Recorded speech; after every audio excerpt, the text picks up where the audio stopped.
আজকে অনেকদিন পর কিন্তু আবার তোমাদের সাথে আমার ছোট্ট একটা মিনি ব্লগ শেয়ার করব। আর সেটাতে কিন্তু আমি কোথায় যাচ্ছি সেটাই তোমাদেরকে দেখাচ্ছি।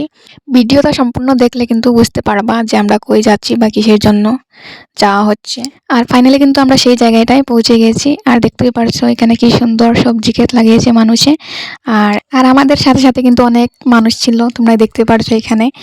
মানে এরা সবাই কিন্তু আমার আত্মীয়, যেমন আর কি আমার পিসি, পিসিতো বোন, বৌদি আরও আছে অনেক। আর এখানে দেখতে পারছো মানে এই মাথাউরিটা কতটুকু উঁচু করে দেওয়া হয়েছে। আর ফাইনালি কিন্তু আমরা নদীর পাড়ে পৌঁছে গেছি।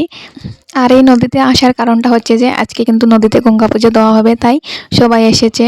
মানে সব মিলে একসাথে গঙ্গা পুজো দেওয়া হবে, তাই এইখানে আসা আর কি। যেহেতু মানে এই জায়গাটা হচ্ছে রায়ঘাটা। আর নদীর জলগুলা কিন্তু কতটুকু পরিষ্কার তোমরা দেখতেই পারছো। আমার কিন্তু নদীর জলগুলা দেখে একবারে মন ভরে গেছে, যেহেতু আমাদের এখানে নদীর জলগুলা অনেকটাই গুলা। আর এই নদীর জলটা মানে এতটুকু পরিষ্কার, যেহেতু কবলি। আর দেখো এইখানে গঙ্গা পূজার দেওয়ার জন্য কিন্তু সব রেডি করা হচ্ছে। আর গঙ্গা পূজা দেওয়ার জন্য কিন্তু এখানে আসা, তাই কিন্তু গঙ্গা পূজার